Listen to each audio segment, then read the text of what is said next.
எப்ஸ்டீன்ல தொடங்கி எப்ஸ்டீன்லயே முடிப்பதுங்கிறது எப்படி சரியா இருக்க முடியும்?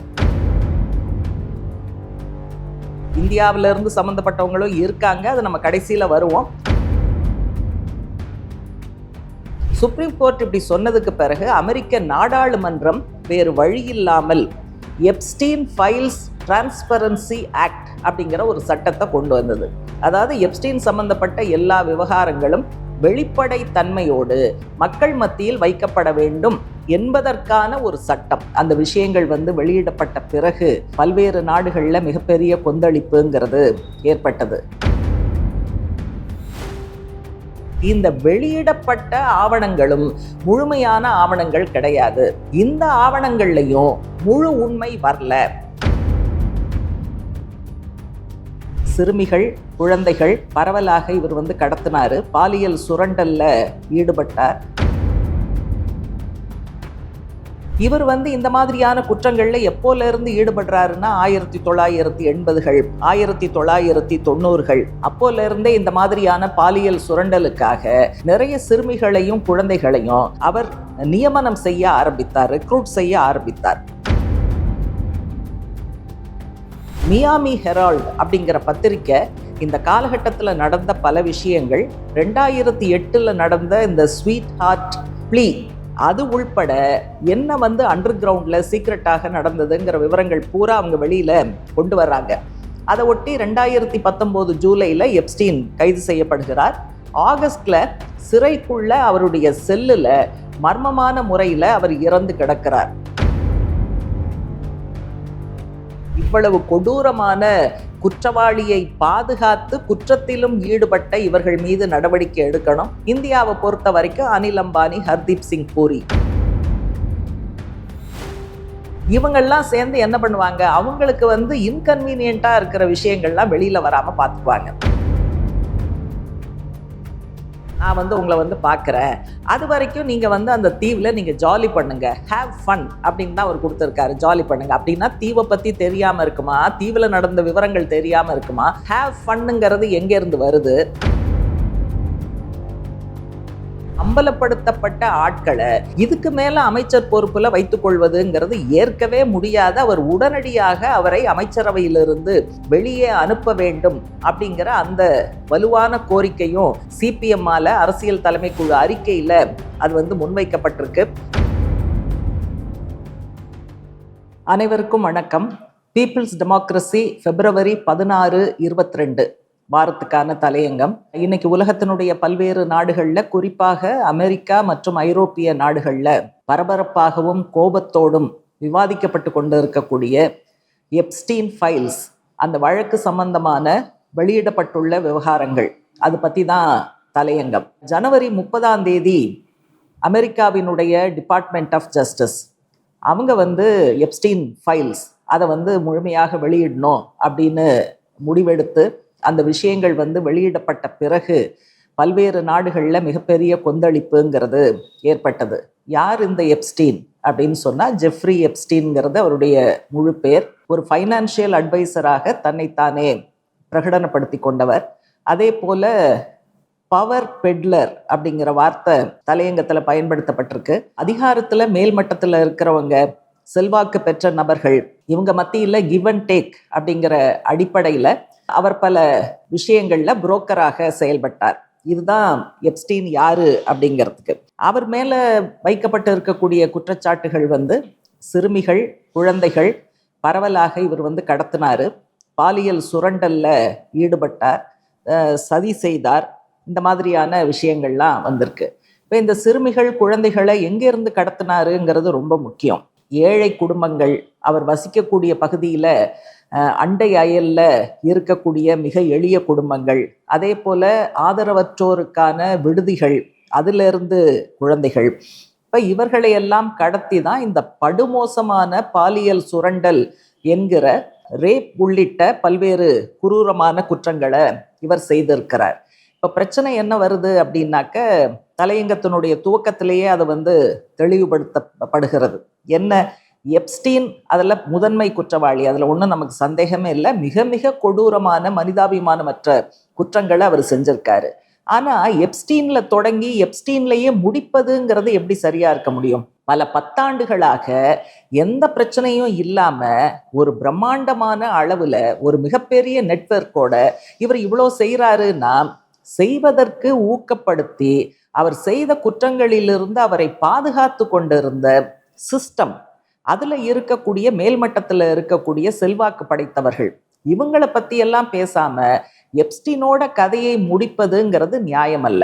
அப்போ அமைப்பு முறை சார்ந்த அந்த சூழல், அதுவும் அவர் இவ்வளவு குற்றங்களை செய்வதற்கு காரணமாக இருந்திருக்கிறது, உதவி செய்திருக்கிறது, ஊக்கப்படுத்தி இருக்கிறது அப்படிங்கிறத நம்ம பார்க்க வேண்டியிருக்கு. 2008 அவர் ஒரு முறை கைது செய்யப்பட்டார். ஆனா வெறும் 18 மாதங்களே தண்டனை பெற்று வெளியில வந்தார்.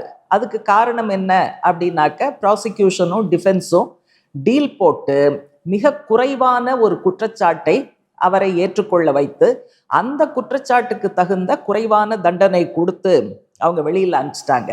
இவர் இந்த மாதிரியான குற்றங்கள்ல எப்போல இருந்து ஈடுபடுறாருன்னா 1980கள் 1990கள் அப்போல இருந்தே இந்த மாதிரியான பாலியல் சுரண்டலுக்காக நிறைய சிறுமிகளையும் குழந்தைகளையும் அவர் நியமனம் செய்ய ஆரம்பித்தார், ரெக்ரூட் செய்ய ஆரம்பித்தார்.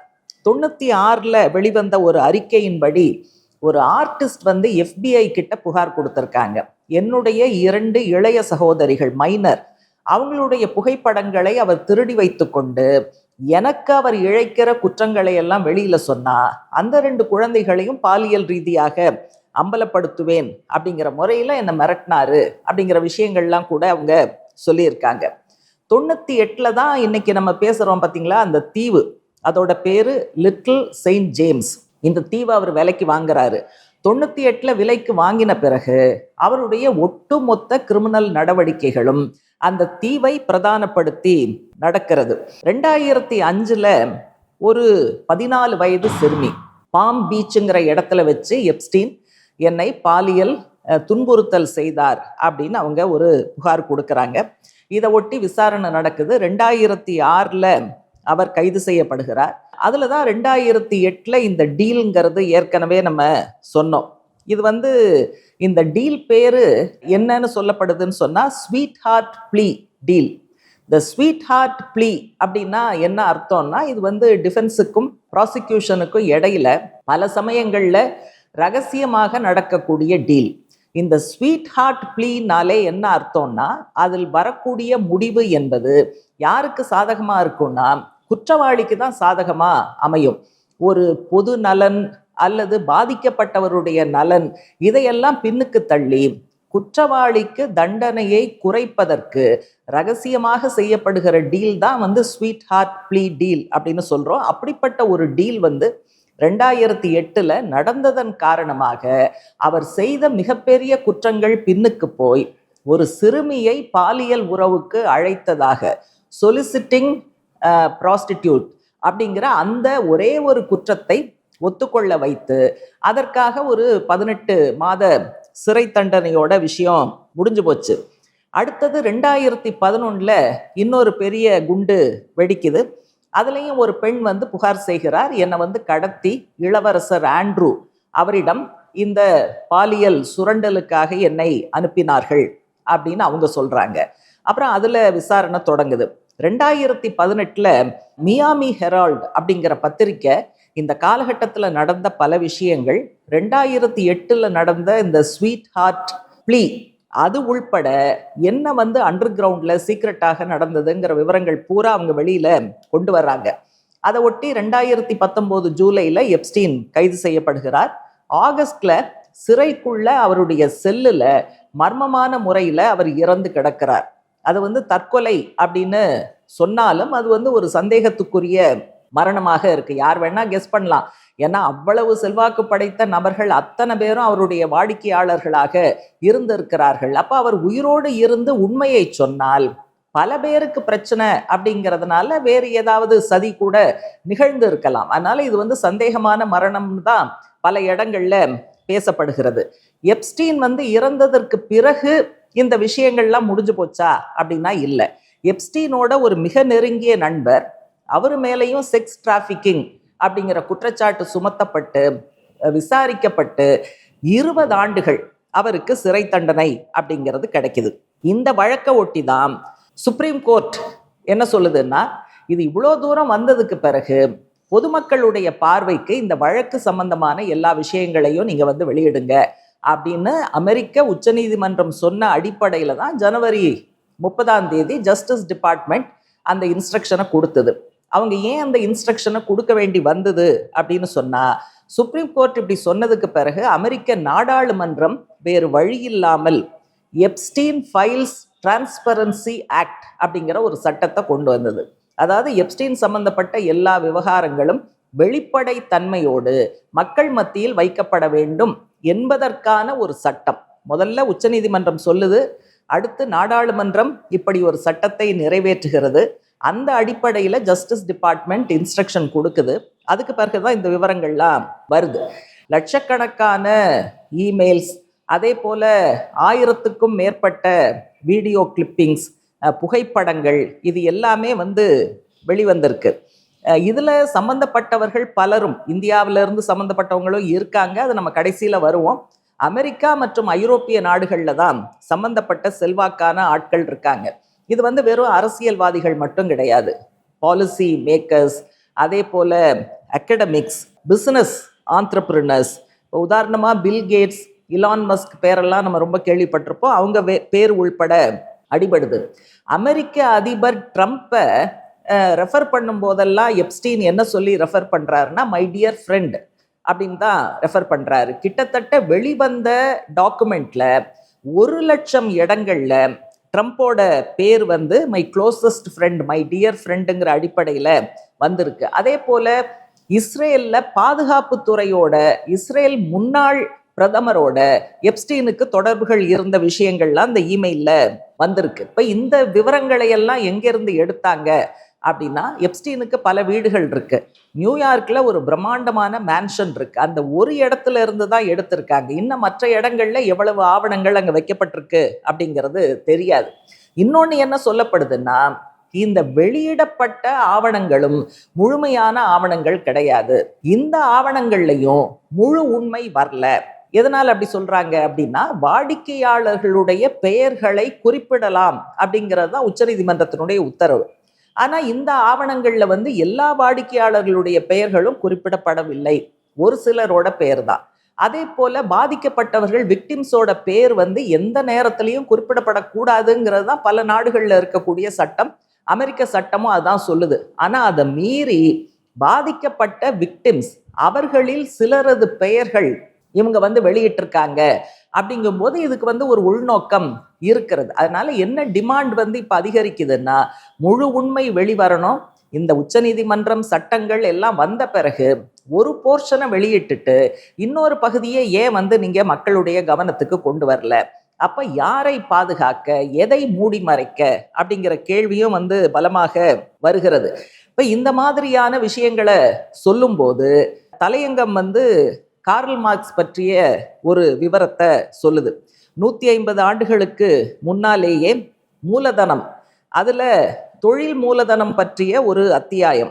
அந்த அத்தியாயத்துல மார்க்ஸ் சொல்லும்போது, மூலதனம் வரும்போதே எப்படி வரும் அப்படின்னா, உடல் முழுக்க இரத்தமும் அழுக்கும் நிறைந்து கொட்டி கொண்டு இருக்கிற விதத்துல தான் மூலதனம் வரும் அப்படின்னு சொல்லிட்டு, அன்றைக்கு லண்டன்ல இருந்த ஒரு தொழிலாளி தொழிற்சங்க தலைவர் டிஜே டன்னிங், அவர் சொன்ன ஒரு விஷயத்த மேற்கோள் காட்டுகிறார் மார்க்ஸ். அது ரொம்ப ஃபேமஸான மேற்கோள். அவர் என்ன சொல்லியிருக்காருன்னா, போதுமான அளவு லாபம் இருந்தால் மூலதனத்திற்கு அசாத்தியமான துணிச்சல் வரும். ஒரு 10% லாபம் உத்தரவாதம் என்று சொன்னால் மூலதனத்திற்கு கூடுதல் ஆர்வம் வரும். 20% லாபம் என்று சொன்னால் ஒரு ஆணவத்தினுடைய உச்சிக்கு அது போகும். எங்கு வேண்டுமானாலும் அது லாபம் சம்பாதிப்பதற்கு போவதற்கு தயாராக இருக்கும். 100% லாபம் வரும் அப்படின்னு சொன்னா நாட்டினுடைய சட்டங்களை காலில் போட்டு மிதிப்பதற்கு தயாராகிவிடும். 300% லாபம் வரும் என்று சொன்னால் எந்த குற்றத்தை செய்யவும் அது தயங்காது, எந்த அளவுக்கு இறங்கவும் அது தயங்காது. அந்த மூலதனத்தின் சொந்தக்காரர் தூக்குக்கு அனுப்பப்படுகிற சூழல் வந்தால் கூட அது கவலைப்படாது என்று. லாபம் வரும் என்றால் மூலதனம் என்ன வேண்டுமானாலும் செய்யும் அப்படிங்கிற விஷயத்த டன்னிங் சொன்னதை மார்க்ஸ் மேற்கோள் காட்டியிருக்காரு. இன்னைக்கு நடக்கக்கூடிய எப்ஸ்டீன் விவகாரங்களை பார்க்கும்போது இந்த மேற்கோள் எவ்வளவு பொருத்தமானது அப்படிங்கிறத நம்ம பார்க்குறோம். நீங்கள் இந்த முதலாளித்துவம், அந்த அமைப்பு முறை, அதை பற்றியெல்லாம் கவலைப்படாமல்லாம் இவ்வளோ பெரிய குற்றத்தை, நெட்வொர்க்கை நம்ம பேசவே முடியாது. முதலாளித்துவம் இன்னைக்கு நவீன தாராளமயம் அப்படிங்கிற அவதாரத்தை எடுத்து நிற்கிறது. நவீன தாராளமயம்னு சொல்லும்போது அதில் மையமாக கூட்டுக்களவாணி முதலாளித்துவம் அப்படிங்கிறது வருது. அரசுக்கும் விரல் விட்டு எண்ணக்கூடிய ஒரு சில செல்வாக்கு படைத்த கார்ப்பரேட்டுகளுக்கும் இடையில் இருக்கக்கூடிய உறவு தான் அது. அதனால நீங்க எப்ஸ்டீன், அவரோடு தொடர்பு கொண்டவர்கள், வாடிக்கையாளர்கள், பல பத்தாண்டுகளாக அவர் பாதுகாக்கப்பட்ட விதம், இதெல்லாம் பார்க்கும்போது இந்த கூட்டுக்களவாணி முதலாளித்துவம் என்பது இந்த விஷயத்திலையும் பிரதிபலிக்குது அப்படிங்கிறத நம்ம பார்க்குறோம். இந்த மாதிரியான முதலாளித்துவம் முன்னுக்கு வரும்போது அது ஏதோ பொருளாதாரம்ங்கிற வரம்புக்குள்ள நிற்கும் அப்படின்னு நம்ம எதிர்பார்க்க முடியாது. அது சமூக அளவில் நம்முடைய சிந்தனை போக்கில் எதை குற்றம் என்று நினைக்கிறோம், எதை அசால்ட்டாக விட்டு விடுகிறோம் அப்படிங்கிறதோடெல்லாம் சம்மந்தப்பட்டது. பொதுவாக மற்றவர்களை பற்றி கவலைப்பட வேண்டும், பொது நலனில் அக்கறையா இருக்கணும், யாராவது பாதிக்கப்பட்டா ஓடி போய் உதவி செய்யணும், இதெல்லாம் அடிப்படையான மனித குணங்கள். ஆனால் இந்த மாதிரியான நவீன தாராளமயம், கூட்டுக்களவாணி முதலாளித்துவம் இதெல்லாம் வரும்போது எந்த குற்றத்தை வேண்டுமானாலும் செய்யலாம். அது ஒன்றும் சீரியஸானதல்ல. அடுத்தவங்களை பற்றி கவலைப்பட்டா அது நம்ம பலவீனம். மற்றவங்களை பற்றி கவலையே படாம மற்றவர்கள் முதுகில், தோளில், தலையில் ஏறி நின்று நாம முன்னேறினா போதும், நம்ம செய்கிற குற்றங்கள்லாம் குற்றங்களே கிடையாதுங்கிற உணர்வு கட்டமைக்கப்படுகிறது. கார்ப்பரேட் மீடியாக்களும் இதை பற்றி பக்கம் பக்கமாக எழுதி அவர் என்ன பெருசா தப்பு பண்ணிட்டாரு, இவ்வளவுதானே பண்ணாரு, இதைத்தானே பண்ணாரு என்று அந்த குற்றத்தை மலினப்படுத்தி இயல்பாக இருக்கக்கூடிய மனிதாபிமான உணர்வுகளை பின்னுக்கு தள்ளுகிற வேலை ஒரு ப்ராப்பராக திட்டமிட்டு கட்டமைக்கப்படுகிறது அப்படிங்கிறத நிச்சயமாக பார்க்கணும். அதனாலதான் நீங்க எல்லாமே சுதந்திரம்னு பேசுறாங்க, சுதந்திர வர்த்தகம்ங்கிறாங்க, எல்லாம் சுதந்திரமா இருக்கணும். அப்ப நீங்க முழு விவரங்களை மக்களுக்கு கொடுக்கறதுக்கு நீங்க ரெடியா? அப்ப நியூஸ் போடுறதுல நீங்க சுதந்திரமா செயல்படுவதற்கு அனுமதி இருக்கிறதா? கிடையாது. அப்போ இந்த ஏகபோகங்கள் அல்லது ஒரு துறையில 2-3 நிறுவனங்கள் தான் கோலோச்சும் ஆலிகார்கி, இவங்கெல்லாம் சேர்ந்து என்ன பண்ணுவாங்க, அவங்களுக்கு இன்கன்வீனியன்ட்டா இருக்கிற விஷயங்கள்லாம் வெளியில வராம பார்த்துக்குவாங்க. அதனாலதான் எப்ஸ்டீன் விவகாரத்துல கூட முழு உண்மை வரல, முழு விவரம் வரல. அவருடைய ஒரே ஒரு வீட்டில் இருக்கக்கூடிய விஷயங்கள் மட்டும்தான் வெளியிடப்பட்டிருக்கு, அதுவும் மாறி மாறி வெளியிடப்பட்டிருக்குங்கிறதெல்லாம் நம்ம இதோட இணைச்சு பார்க்கணும். இந்தியாவில் என்ன நிலைமை, 2-3 பேரோட பேர் அடிபடுது. பிரதமர் மோடி அவர்களுடைய பேர் அடிபடுது, அனில் அம்பானி பேர் அடிபடுது, அதே போல பெட்ரோலியம் மினிஸ்டர் ஹர்தீப் சிங் பூரி அவருடைய பேரு அடிபடுது. ஹர்தீப் சிங் பூரி ஒரு ப்ரெஸ் இன்டர்வியூ கூட கொடுத்தாரு. எவ்வளோ அடாவடியா பேசினாருங்கிறது பார்த்தாலே தெரியும். இப்போ இதில் மோடி அவர்களுடைய பெயர் ரொம்ப இன்டைரக்டாகத்தான் வருது. அப்போ அதில் கூடுதல் விவரங்கள் இல்லாமல் நம்ம பிரதமரை குற்றம் சாட்ட முடியாது. ஆனால் அனில் அம்பானியினுடைய ஒரு இமெயில் எப்ஸ்டீனுக்கு அவர் அனுப்பியது, அதில் என்ன குறிப்பிடப்பட்டிருக்குன்னு சொன்னால், அமெரிக்காவிற்கு நாங்கள் வரும்போது ட்ரம்ப் அவர்களுடைய மகனை நேரில் பார்த்து விவாதிப்பதற்கு எனக்கு ஒரு ஏற்பாட்டை நீங்கள் செய்து கொடுக்க வேண்டும் என்று எங்களது லீடர்ஷிப் கருதுகிறது, தலைமை கருதுகிறது, அதுக்கு நீங்கள் உதவி செய்யணும் அப்படின்னு அனில் அம்பானி எப்ஸ்டீனுக்கு மெயில் அனுப்பிச்சிருக்காரு. லீடர்ஷிப் அப்படின்னா அது அம்பானி வகைராக்களுக்கு பிரதமர் தான் நெருக்கம் அப்படிங்கிறது பொதுவாக நமக்கு தெரியும். எப்ஸ்டீன் இது சம்பந்தமாக வேறு சிலருக்கு மெயில் அனுப்பும் போது அனில் அம்பானி மோடிஸ் மேன் அப்படிங்கிற மாதிரி அவரு ரெஃபர் பண்றாரு. அப்போ நீங்க அனில் அம்பானியை விசாரிச்சா இந்த உண்மைகள்லாம் வரும். அதே போல ஹர்தீப் சிங் பூரியினுடைய மெயில் பார்த்தீங்கன்னா டியர் ஜெஃப் அப்படின்னு தான் தொடங்குறாரு. அதாவது ஃபர்ஸ்ட் நேம்ல எப்ஸ்டீனை அழைக்கக்கூடிய அளவுக்கு நெருக்கம். இது எல்லாமே 2014 இருந்து தான் ஹர்தீப் சிங் பூரியினுடைய கரஸ்பாண்டன்ஸ்ங்கிறது இருக்கு. எப்ஸ்டீன் இவ்வளோ மோசம்னு எனக்கு தெரியாது அப்படின்னு அங்கே சொல்றாரு ப்ரெஸ் மீட்ல. ஆனால் பிரச்சனை என்ன, 2008 இவர் 18 மாதம் உள்ளே போயிட்டு வந்திருக்காரு. பாலியல் குற்றவாளின்னு உலகத்துக்கே தெரியும். அப்போ இவருக்கு எப்படி தெரியாமல் இருக்கும்? அப்போ 2008 உள்ளே போயிட்டு வந்த ஒருத்தரோட 2014 இருந்து ஃப்ரீயாக கரஸ்பாண்ட் பண்ணுறாரு. அந்த மெயில்கள்லாம் நீங்கள் பார்த்தீங்கன்னா அப்படியே ஹாப்பியாக ஜாலியாக இருக்குது. ஒன்றில் என்ன எழுதியிருக்காரு, நீங்கள் வந்து உங்களோட எக்ஸாட்டிக் ஐலண்ட் அந்த தீவுல இருந்து நீங்க திரும்பி வந்துட்டீங்களா, திரும்பி வந்துட்டீங்கன்னா தகவல் சொல்லுங்க, உங்களோட கொஞ்சம் சேட் பண்ணணும் அப்படின்னு. இன்னொன்னுல என்ன சொல்றாரு, நீங்க திரும்பி வந்த உடனே ஒரு குரல் கொடுங்க, ஜஸ்ட் கிவ் அ ஷவுட், குரல் கொடுங்க, நான் வந்து உங்களை வந்து பார்க்குறேன், அது வரைக்கும் நீங்கள் வந்து அந்த தீவில் நீங்கள் ஜாலி பண்ணுங்க, ஹேவ் ஃபன் அப்படின்னு தான் அவர் கொடுத்துருக்காரு. ஜாலி பண்ணுங்க அப்படின்னா தீவை பற்றி தெரியாமல் இருக்குமா, தீவில் நடந்த விவரங்கள் தெரியாமல் இருக்குமா? ஹேவ் ஃபன்னுங்கிறது எங்கேருந்து வருது? அதுக்கு பிறகு அடுத்த வரி என்ன போடுறாருன்னா, நீங்க இந்த மாதிரி ஜாலியா இருக்கணும்னு யாரும் உங்களுக்கு சொல்ல வேண்டிய அவசியமே இல்லை, நீங்களே ஜாலியா தான் இருப்பீங்க அப்படின்னு கொடுக்குறாரு. அதனால இந்த மாதிரியான அம்பலப்படுத்தப்பட்ட ஆட்களை இதுக்கு மேல அமைச்சர் பொறுப்புல வைத்துக் கொள்வதுங்கிறது ஏற்கவே முடியாத. அவர் உடனடியாக அவரை அமைச்சரவையிலிருந்து வெளியே அனுப்ப வேண்டும் அப்படிங்கிற அந்த வலுவான கோரிக்கையும் சிபிஎம்மால அரசியல் தலைமை குழு அறிக்கையில அது வந்து முன்வைக்கப்பட்டிருக்கு. அதனால அனில் அம்பானி விசாரிக்கப்பட வேண்டும், ஹர்தீப் சிங் பூரி அவரையும் விசாரிக்கணும், சட்டப்படி நடவடிக்கை எடுக்கணும், முதல்ல அமைச்சர் பொறுப்பிலிருந்து அவரை வெளியேற்ற வேண்டும் அப்படிங்கிறதையும் நம்ம வலுவா வைக்க வேண்டியிருக்கு. மற்ற விஷயங்கள்லாம் அந்தந்த நாடுகளில் தான் நடவடிக்கை எடுக்கணும். இப்போ வந்து இளவரசர் ஆண்ட்ரூ அவர் வந்து கைது செய்யப்பட்டார்னு முதல்ல பெரிய செய்தி வந்தது. அப்பா இளவரசரையே கைது செய்துட்டாங்களான்னு பார்த்தா சில மணி நேரங்கள் விசாரிச்சுட்டு அண்டர் இன்வெஸ்டிகேஷன்னு சொல்லி அவரை வந்து வெளியில் அனுப்பிச்சிட்டாங்க. இந்த இன்வெஸ்டிகேஷன் நடக்குமா அல்லது அவருடைய அரச பொறுப்புகள் அவரிடமிருந்து பறிக்கப்படுமா, இதெல்லாம் நமக்கு தெரியலை. அதனால வெவ்வேறு நாடுகளில் அங்கங்கே சட்ட ரீதியான நடவடிக்கை மெதுவாக எடுக்க ஆரம்பிச்சிருக்காங்க. அதனால இந்த விஷயத்தில் முழு உண்மை வரணும். அந்த உண்மைக்கு ஏற்ப அந்தந்த நாட்டில் இவ்வளவு கொடூரமான குற்றவாளியை பாதுகாத்து குற்றத்திலும் ஈடுபட்ட இவர்கள் மீது நடவடிக்கை எடுக்கணும். இந்தியாவை பொறுத்த வரைக்கும் அனில் அம்பானி, ஹர்தீப் சிங் பூரி இவர்கள் மீது நடவடிக்கை எடுக்க வேண்டும். திரும்ப திரும்ப இந்த தலையங்கம் அழுத்தமாக சொல்வது, நாம நினைவில் வைத்துக் கொள்ள வேண்டியது, இது ஒரு தனிநபர் சார்ந்த விஷயம் மட்டுமல்ல. எப்ஸ்டீன் முதன்மை குற்றவாளி, கொடூர குற்றவாளி என்பதை மறுப்பதற்கில்லை. அதே சமயம் ஒற்றை ஆளாக பல பத்தாண்டுகள் இவ்வளவு மோசமான விஷயங்களை ஒரு தீவை விலைக்கு வாங்கி தனிப்பட்ட முறையில் செய்வதற்கு வாய்ப்பே இல்லை. அதனால செல்வாக்கு படைத்தவர்கள் இந்த சிஸ்டம், முதலாளித்துவ சீரழிந்த கலாச்சாரம் என்பது அவரை பாதுகாத்திருக்கிறது. ஆனால் அந்த மூலப்பொருளை கேள்வி கேட்காமல் எப்ஸ்டீன் என்கிற தனிநபரோடு விஷயத்தை முடித்து கொள்வது சரியல்ல. இது இந்த சிஸ்டமிக் என்விரான்மெண்ட் அதுதான் இதை வந்து உருவாக்கி இருக்கு. அந்த சூழலை கேள்வி கேட்பதும் அமைப்பு முறையை மாற்றுவதும் நம்முடைய கோபத்தினுடைய வெளிப்பாடாக இருக்க வேண்டும் அப்படிங்கிறது தான் தலையங்கத்தினுடைய சாராம்சம்.